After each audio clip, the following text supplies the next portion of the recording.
My name is Rich Cranco. I'm the Director of Veterans Services in Crawford County, and it's when Coral and a bunch of us got together, we started talking about the theme of this year, and I thought, well, I proposed that we get Dr. Brooke to come and speak about PTSD. And the first time I heard of or actually spoke to Dr. Brooke was at a Veteran Service Conference in 2015, June of 2015. And I've heard presentations regarding PTSD before. As a matter of fact, as in my other life as a teacher, as a health teacher, I taught a subject on PTSD. So I'm aware of PTSD in general, not nearly as much in much depth as Dr. Brooke, but anyway, so I've heard of presentations, I heard about the causes, the treatments, and so on. So I thought, well, okay, I'm in for another one of those type of presentations. And mind you, when I was a teacher and when I was in the military, whether I was talking to my soldiers or my students, I made sure that they understood that I was never wrong. I may be mistaken every once in a while, but I was never wrong. In this case, I was mistaken again, but it was in a good way. And Dr. Brooks' message changed forever the way I viewed PTSD and this phenomenon. There are unintended consequences of war. When a soldier, a service member comes back from combat, the environment, the landscape, if you will, changes. Sometimes it changes and it never goes back to the way it was. And really, the person's changed forever. But anyway, there is hope. Dr. Brooke is a clinical psychologist. Dr. Brooke was born, raised, and educated in South Africa. His professional formative years were spent in the upheavals there in the 1980s, where he worked with victims of violence on both sides of the political conflict. And at the time, he was also working with young national service members returning from the war in Angola. Dr. Brooke is a professor of psychology at Duquesne University, where he's also the director of military psychological services. He's a board-certified and licensed clinical psychologist in Pennsylvania. He's also on the board of directors of Soldier's Heart, and he's worked with Canyon Heroes, taking veterans with PTSD down the Colorado River and through the Grand Canyon. He's an educator, a clinical psychologist, a consultant, a publicist, and he and his oldest son are paratroopers. His oldest son, did you say his name was Robert? Robert. I remember you talking about him. Robert's had multiple deployments to Iraq, and I believe, is it Afghanistan too? No, just 3 tours in Iraq. 3 tours in Iraq. So without further ado, Dr. Brooke. Thank you so much for the introduction. That's really kind of you. And thank you for coming here on a perfectly good Friday afternoon. So this sort of introduces me. There we are. That's who I am. That's a photograph from 1981. And that little boy ended up as a staff sergeant in the 82nd. A society cannot be healthy without its warriors, and societies with a class of mature warriors to remind the leadership and people of the realities of war are healthier, stronger, and less prone to violence. If there are folks outside, please welcome them in. Happy to have you. I'm going to start off with a series of photographs just to put us in the mood.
Combat is such a mix of horror and bravery that it can be called mysterious. Such an experience can not only horrify and repel, but also attract and sanctify, says Larry Decker, who works in the VA in Santa Barbara. Combat is a numinous or religious, if you like, experience with all the bipolarity of terror and awe that such a confrontation with the gods of war implies. The initiate will never be the same again.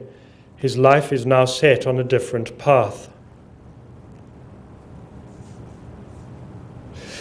What is the meaning of combat experience and its aftermath in suffering, especially in PTSD symptoms or post-traumatic stress injury, if you like, symptoms? What purpose or psychic function might they serve? And secondly, what is the wider cultural and mythic context in which we might address the challenges of combat experience and trauma?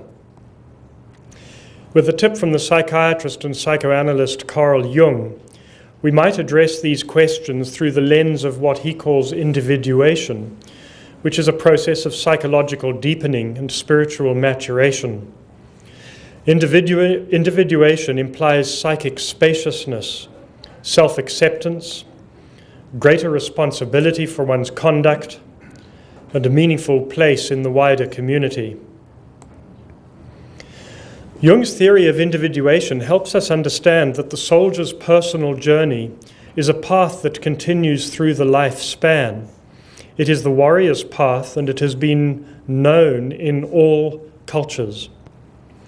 As Ed Tick, the author of War and the Soul and Warrior's Return, says, warriorhood is not an outer role, but an inner spiritual achievement. The veteran with post-traumatic stress disorder can use this warrior ideal as a guide for healing and growth. It offers dignity, behavioral steadiness, self-knowledge, and cultural meaning. Combat experience is a universal human trauma which has been named in all cultures. It's only our culture that constructs this universal as a psychiatric condition. When I say constructs it, I mean sort of interprets it as a psychiatric condition, burdening the veteran with a psychiatric label with all the negative consequences that that implies. It would be better to understand the combat veteran's resilience and suffering, not psychiatrically, but as a community responsibility. The Xhosa of South Africa, for example, which is where I'm from, call it the Kaneni, which is the knowledge, or particularly the knowledge of the shadow that follows the combat warrior around, never letting him forget what he has done. The Lakota Sioux call it the Nagi Napayape, which translates as the spirits have left him, reminding us of the many veterans who are numb and say they have lost their souls. It's very interesting that we know Sitting Bull as a great warrior chief who led the many tribes getting together at Little Bighorn, but his own self-understanding was that he was primarily a healer for his wounded warriors. And he said that if his warriors were not healed, that his culture would die. The Hopi call it the Tawana, a mind in terror, reminding us of the hyper-arousal, numbing, and flashbacks of many veterans. And that page is in honor of Laurie, a Hopi warrior. These wounds of war were described by Homer over 2,500 years ago. The stories of Achilles and Odysseus are stories of men with what we now call PTSD. If you think of Odysseus, he took 10 years to get home from the war. His family didn't recognize him. He had done drugs. He'd betrayed his friends. He had lost his moral compass. The story of Odysseus is found in the hills and streets of Pennsylvania.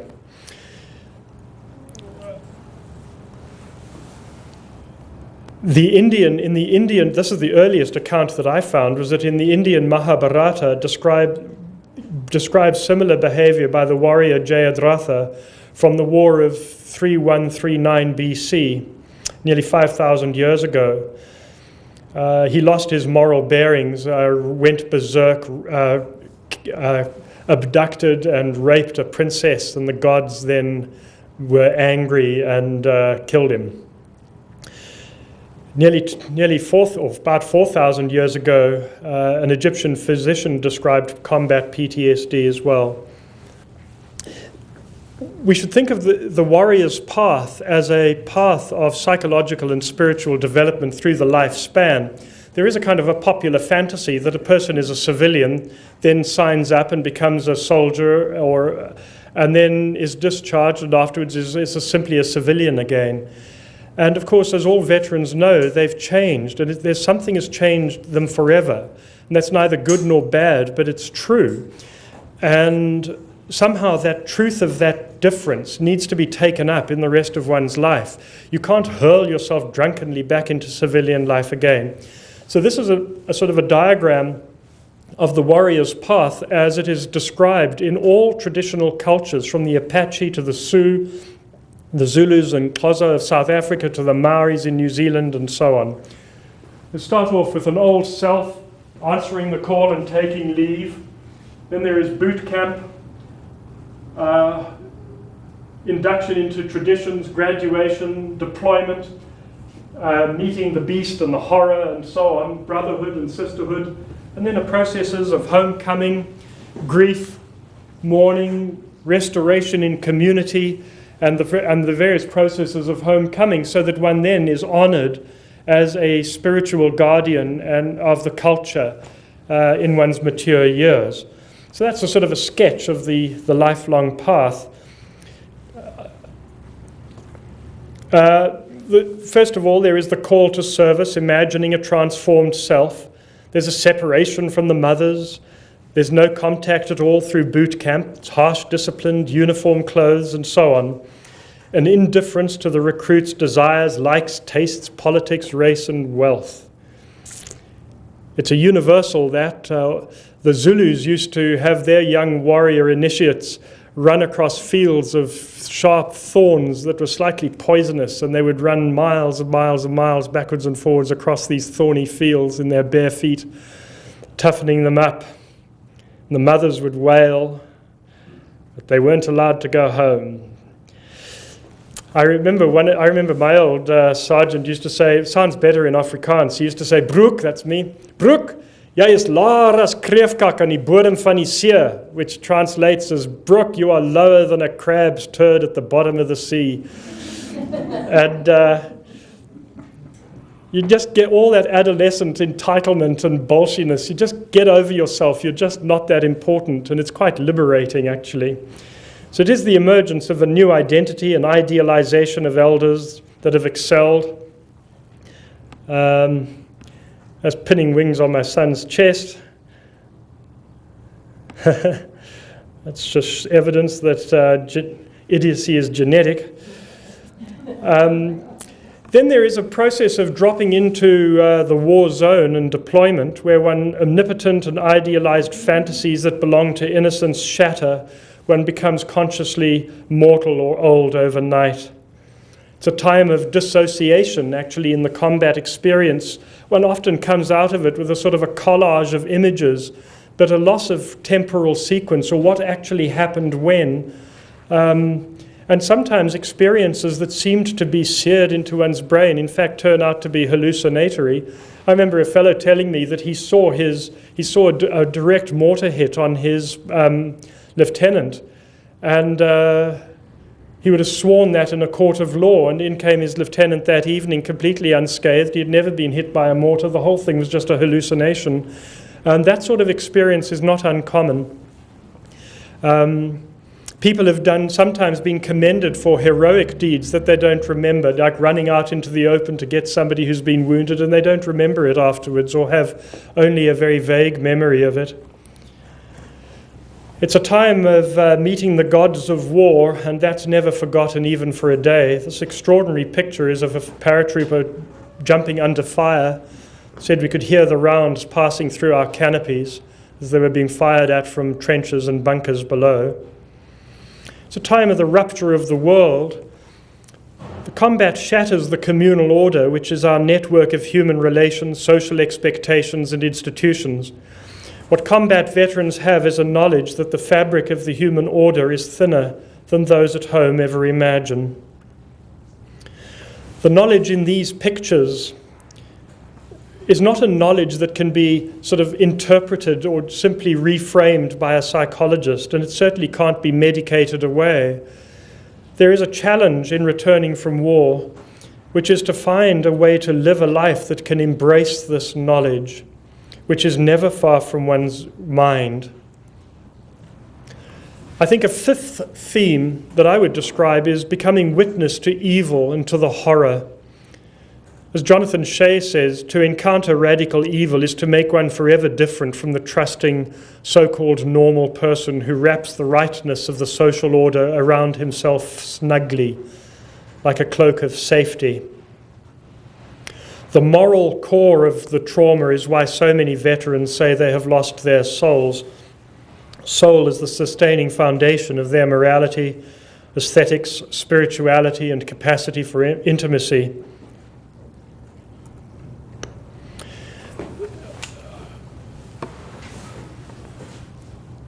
Let me just stay here for just a moment. One of the things that horrifies so many veterans is this encounter with evil, and they've discovered that they find themselves becoming monsters, or they say they became monsters.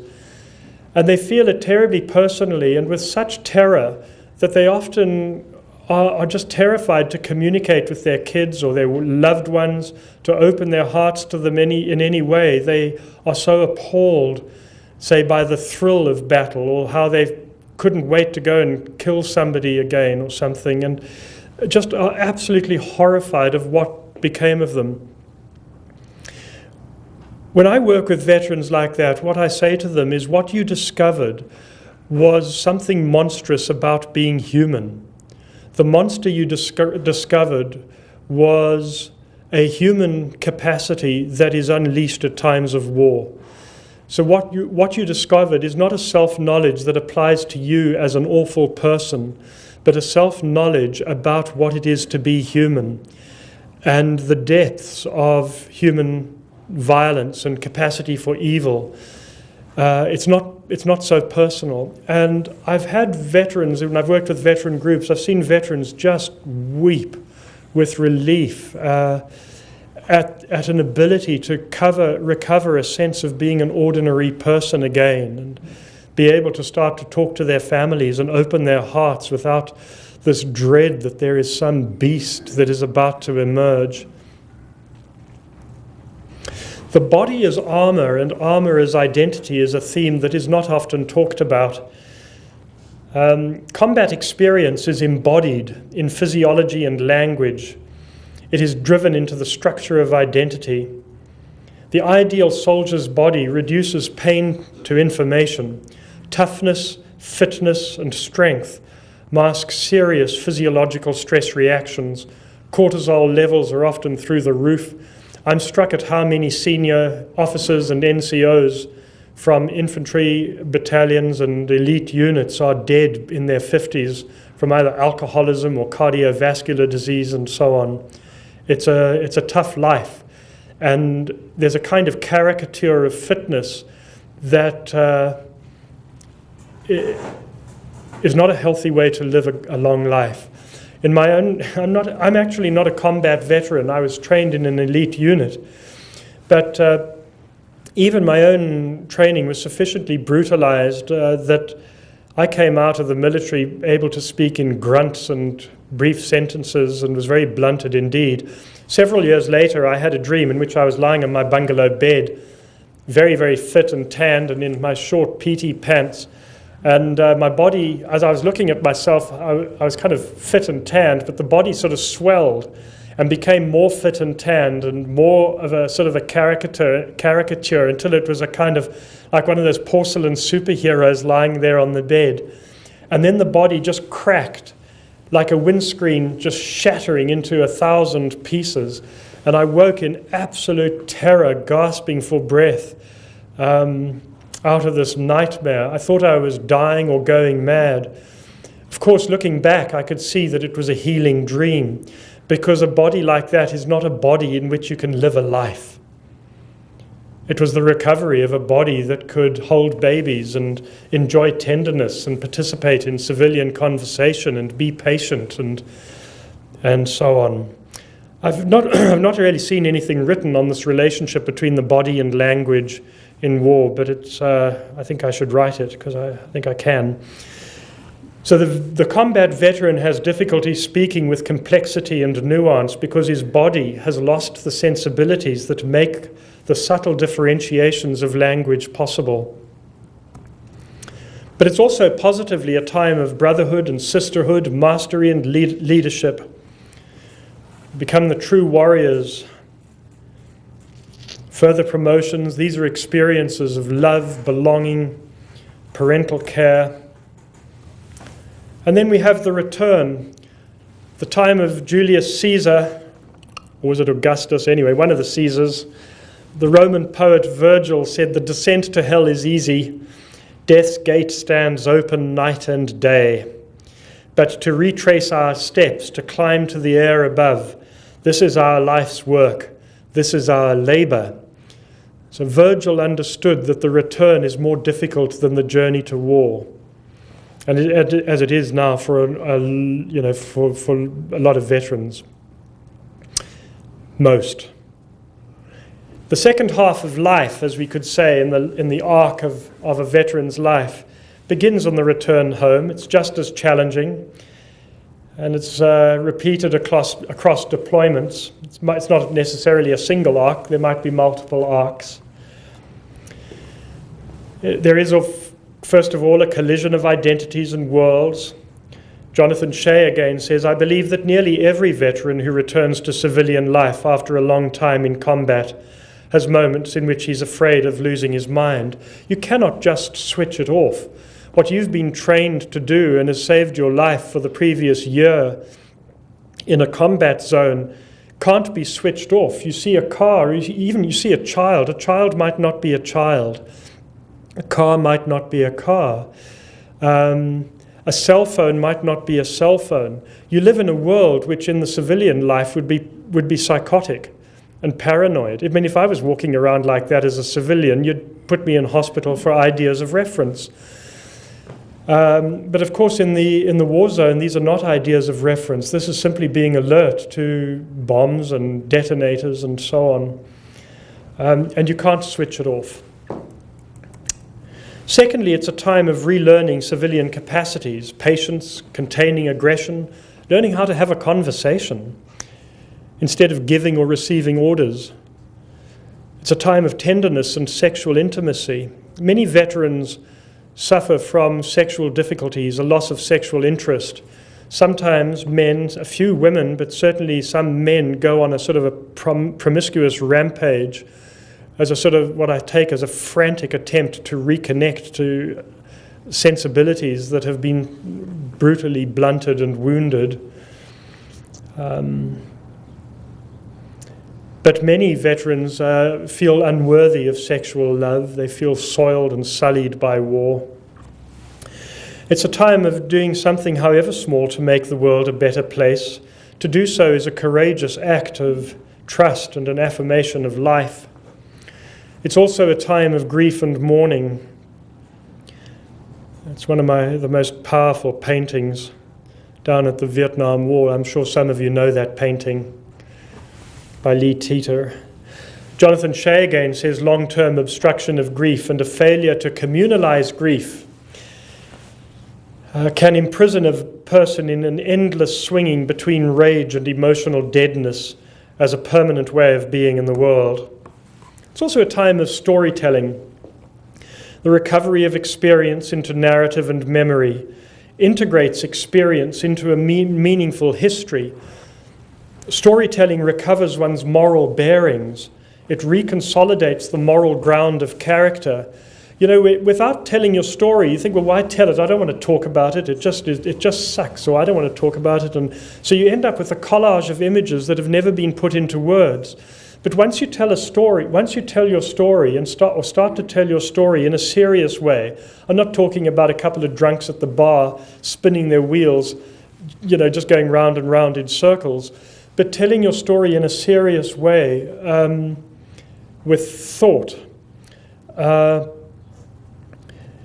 says then, this was funny, this was courageous, this was evil, that there was disgusting. He was so loyal. This was beautiful. The sunsets were beautiful. This was agony. Just listen to the words that are used to describe experience. These are the words that are the sort of the ethical coordinates of one's life. And I would call them the aesthetic ones too, of beauty and love and hope and excitement and pleasure and joy and ugliness. When you put your experience into this language, you're putting it into your mother tongue, the tongue and language of community. It's like returning to the maternal embrace that was originally carried by one's mother, and now is carried by the mother, if you like, in quotes, that is one's mother tongue and the language of community that will bear witness to it.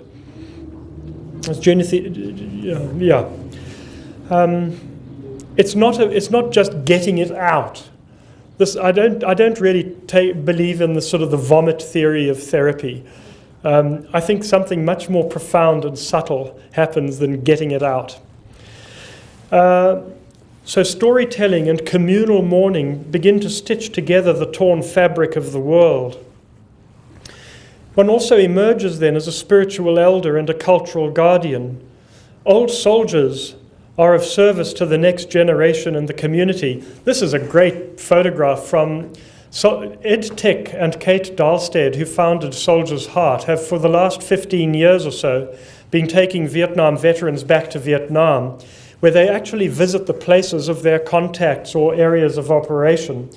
And when they're there, they of course meet locals because the enemy was fighting very locally. So they'd often meet enemy from those same battles and battlefields. And these two fellows discovered that they were in the same battles together on opposite sides. And of course, the American went back with terrible guilt and grief and shame, and was just forgiven and welcomed back by these local Buddhists who said, it was just your karma, it's not, you're welcome back. And many of veterans will describe sleeping through the night for the first time in 40 years. Old veterans honor the dead, including the enemy dead. They will remember them with honor. Then respected and honored, the old warrior is a spiritual elder and a cultural guardian. We think of somebody like Colin Powell, the Vietnam veteran who ended up misleading the United Nations, but I don't think anybody holds that against him. He seemed to believe what he was saying, but he's a man with enormous moral authority in this culture as an old veteran. On the other side of the political aisle would be somebody like Jimmy Carter, the submarine commander who founded Delta Force, interestingly enough, and whose work after the election, after his presidency, monitoring democracies and elections around the world and so on, has done extraordinary work and is also a person with significant moral authority. And I think they would respect each other. John McCain is another person with enormous moral authority as a combat veteran in our culture. One of my favorites is Nelson Mandela, who was the head of the military wing of the African National Congress, then was imprisoned. He was a young Xhosa warrior who was then imprisoned for 27 years in hard labor on an island near Cape Town, and then became South Africa's first democratically elected president, and really saved that country from civil war.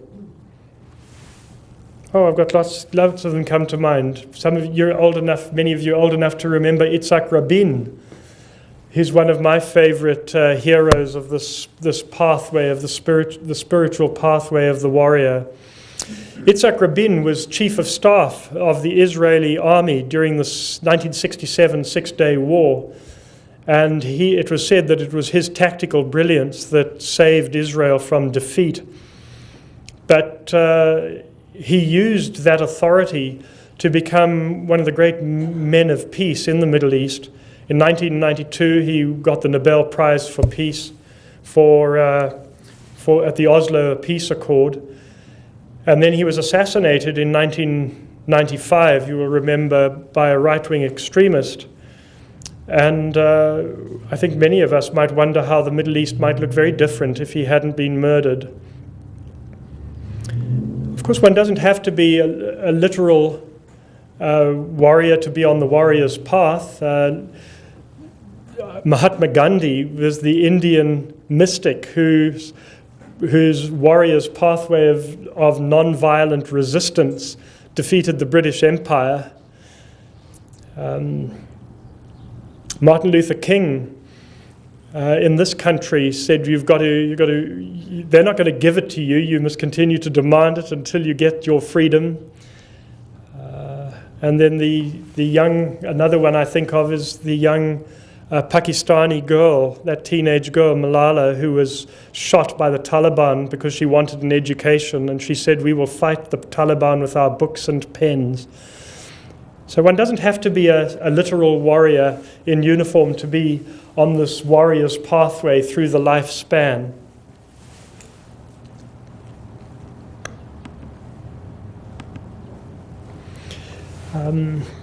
Just a few more comments on the warrior and community. The warrior's path needs to be noble and just. If there is a betrayal of what's right, this was what leaves character in ruins. Many veterans who suffer from the soldier's heart, the psychological wounds of war, will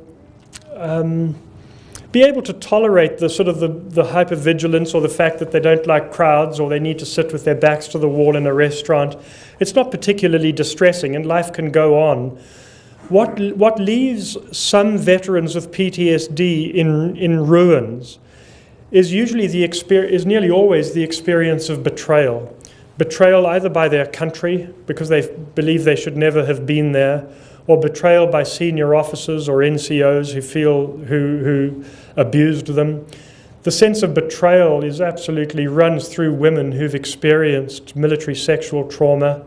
I mean, these are meant to be your brothers and sisters in arms, and feel horrifically betrayed.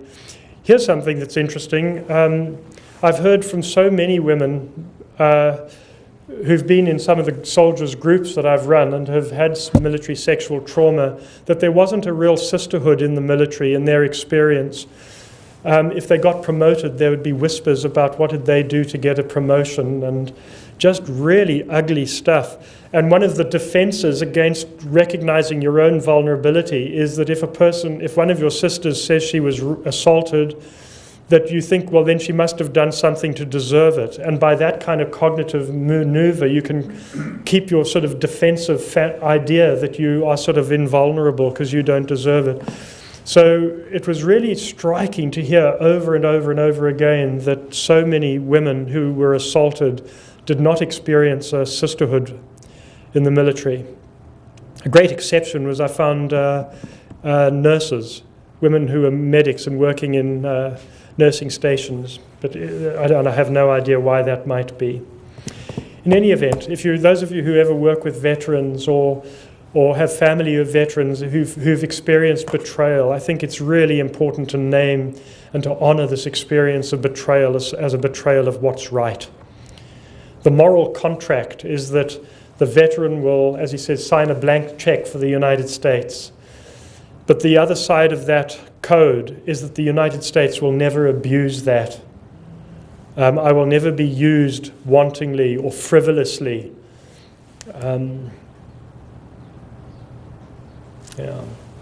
So the warrior's sacrifice only has meaning if it is blessed and honored by the community such as this.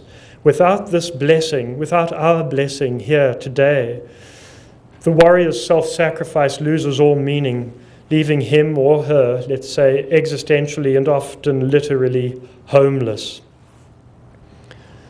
So here's some lessons from some traditional cultures. Here's a lesson from the Xhosa. I said that the Kaneni is the warrior's insight into the shadow that follows him around and never lets you forget what you've done. His need is to be given by both the living and the dead.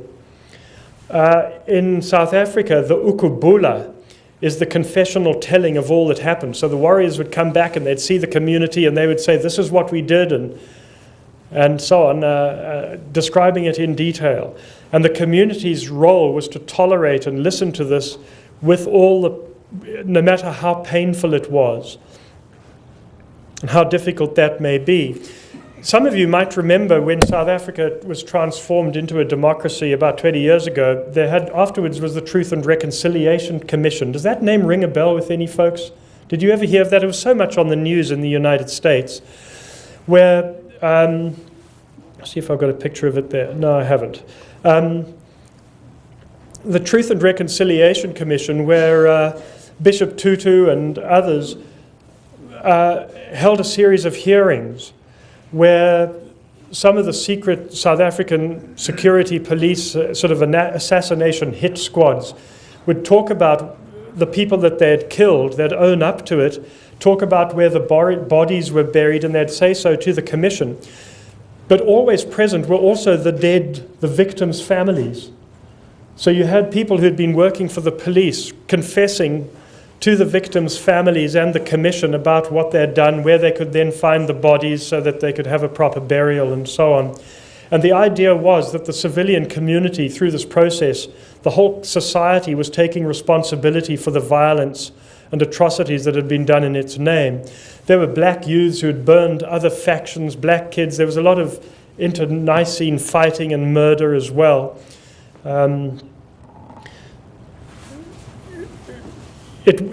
Guilt is not individualized. I sometimes think of this when I think of Sergeant Bale. Remember who I'm talking about? He was that unfortunate sergeant who a few years ago wandered out one night and ran amok and murdered a whole lot of people, civilians in a village in Afghanistan. And he was charged with murder, and he's found guilty of murder, and he's spending the rest of his life in prison.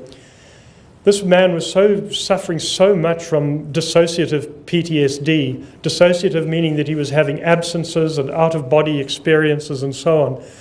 And he had asked to be relieved of his post and to be returned, and he was just dismissed and dismissed over and over again until one night he lost it. In the tradition, in the closet tradition of Ukabula, his guilt would never have been laid on his shoulders. That would have been our responsibility. We are the people who put him there. He would not behave like that if he was not there for us. There was a moment when Bishop Tutu just started to sob, and he was weeping copiously during this Truth and Reconciliation Commission. And people asked if he would like to take a pause in the hearings. And he said, no, it is our duty as a community, to bear witness to what has happened in our name. This is our responsibility. We must not avoid this burden. And so what folks don't know, and I'm really happy to let you know, is that the Truth and Reconciliation Commission came out of this old Xhosa tradition of the Ukabula, which is this process of storytelling to the local community. It was said, it was very much, you find this in the Plains Indians as well. The Lakota Sioux also used to be involved in storytelling when they got back to the community. One of the things that happens with a story, of course, is, let me back up a moment. If I've had an experience of a battle and I come home, the story of that battle is bigger than me. It's not just about me. I owe it to friends who maybe didn't come home or who behaved heroically. I owe it to their memories and to the wider legacy of my society and my community to bring the stories home. So in coming home and telling the story, I'm honoring the dead. I'm honoring those who are courageous. I'm honoring great leadership by people who set a good example, instead of the whole thing just going nowhere. The impact of war will be transferred to one's family and the next generation. It will be. The challenge is to find a way to tell it as a story so that it is intelligible, it's understandable, and then your kids grow up and they know you, and your story becomes part of a family's legacy. Otherwise, kids grow up and they wonder why their fathers seem so remote and disengaged and they don't know their fathers, and you get this intergenerational impact just becomes a sort of an intergenerational trauma rather than a narrative and a story and a legacy with an inheritance. I want to say something else about the dead. We all know how, we see it in movies, how the Lakota Sioux and the Plains Indians, other Plains tribes would honor the dead buffalo that they'd killed, and they'd sort of pray for the spirit of the buffalo and so on. What folks don't know, sometimes I think we see that in the movies, and some of us think that that's sort of quaint or something, and we get patronizing or colonialist about it. But in fact, what is not known, very well known, is that they had the same need to do that ritual honoring of the dead for the enemy dead before they went home. So they would honor the spirits of the dead enemy and pray for their souls to move on. If you think of how we, in modern warfare, dehumanize the enemy, now it's kind of not just with nicknames, but we call them targets. This kind of dehumanization of the enemy is a dehumanization of our own human sensibilities as well. So in recognizing the humanity of the dead, we're also, through that process, recovering our own humanity.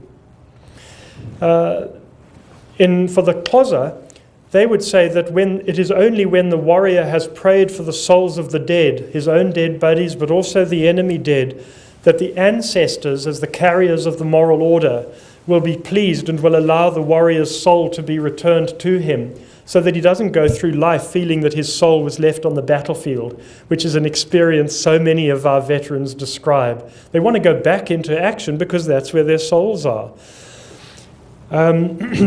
So, a veteran says, "Doc, I've been having nightmares. I can't sleep. Every night it's the same thing. And when I wake up, and when I go back to sleep, it just keeps coming. So it's every night, every time I close my eyes. Doc, I was a good soldier. I was trained to take out targets. And in Iraq, I kicked down doors and I took out targets. But Doc, in my nightmares," and then his chin started to quiver and his eyes filled with tears. He said, "Doc, in my nightmares, the targets have faces. And they know it's the last second of their lives." And I said to him, "I think I can help you with that dream, but I'm going to ask you to do something that's going to be very difficult, which is when you go to bed tonight, let that dream come to mind while you're awake. If you can bear it, stay with that dream. And at the point where you're about to just turn away and just not want to see it anymore, just stay there." I'm so glad you can hear it too. I thought I'd forgotten to take my meds. I said to him, "If you can bear it, stay with that dream and just wait so that you're looking at those faces, and then ask the dream, since the dream has visited you endlessly. I take it that this dream is calling for attention. Ask this dream, what is it that you want of me? And see what happens." And it was the most touching thing. This head-injured, profoundly traumatized sergeant came to the group the next morning and he said, "I did what the doc said. I think the dream wants me to be human again."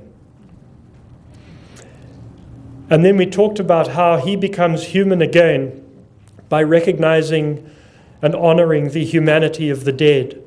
Many veterans who get to this moment often will need to do something rich as a concrete ritual. They'll plant a tree in the name of somebody or something like that. In any event, I phoned him a year later, and 2 years later, the nightmare never recurred. It had done he'd responded to the calling in the nightmare. Something I've not written about, I've written a draft, but is how to work with these recurring nightmares, especially nightmares of the dead. You can usually bring them to an end in a session if you know what you're doing.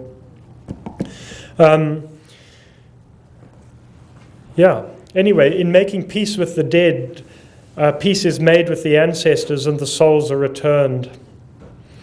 Finally, I thought I would just give you a very brief meditation on grief. Like, what is grief? Why is it that we grieve? Why is grief part of this human universal. I just thought I'd have a cross-cultural moment. That's Anzac Day from Australia and New Zealand. Any of you recognize the Australian hat? You did? Yeah. All right, this is what I'd say about grief. Grief is the most original way of remembering the dead. Remembering the dead in grief is a way of honoring them, and as the years go by, of honoring our ancestors. Grief stabilizes our lives by weighing us down. It reminds us that we do not make up ourselves anew each day, but that we belong to a story that is older and larger than ourselves. Grief draws us into these wider narratives of meaning, in which our personal history is not something that belongs to us, like clothing that can be discarded, but rather we belong to that history.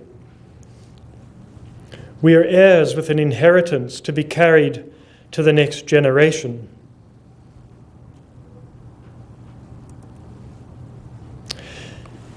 The images which stay with us, such as the late Joseph Dwyer there, the images which stay with us of the dead at their best, are a mirror to the values that we hold most dear.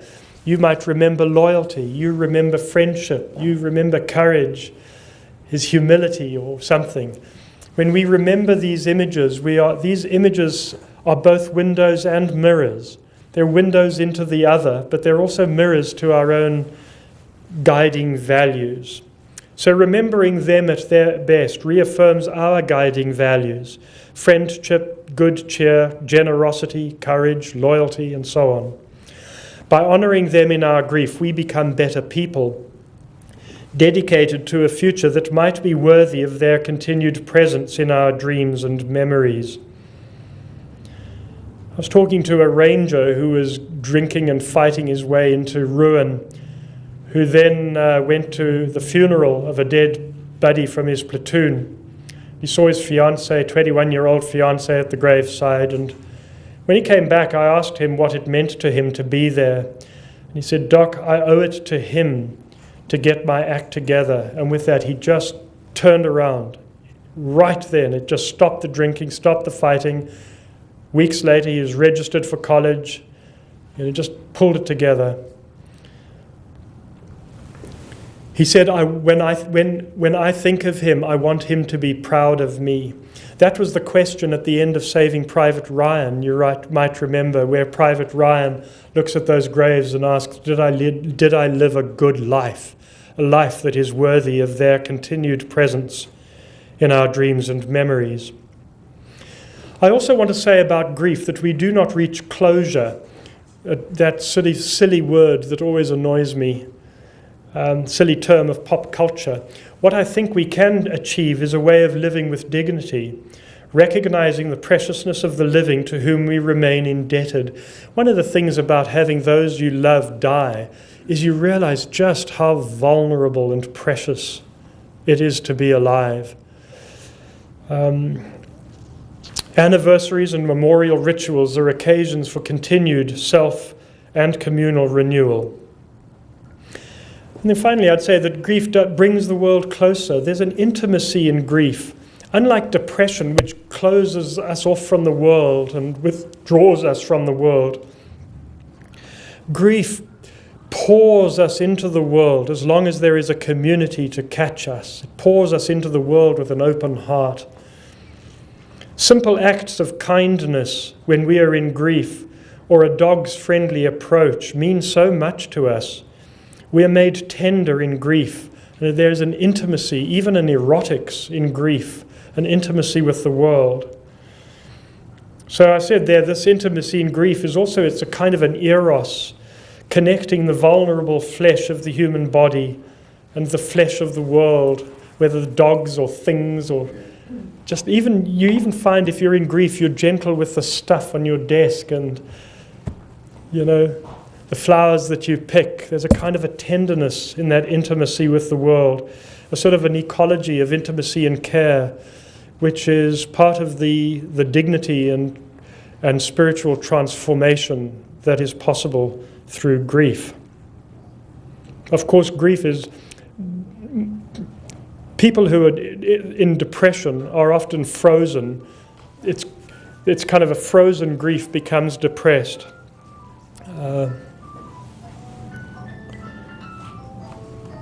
So I'd also then say that grief is the doorway to joy, because joy is the experience of becoming opening wholeheartedly, or pouring oneself with an open heart into what is true. And there is always a kind of joy in that, becoming true. And that's it. Thank you so much for your attention.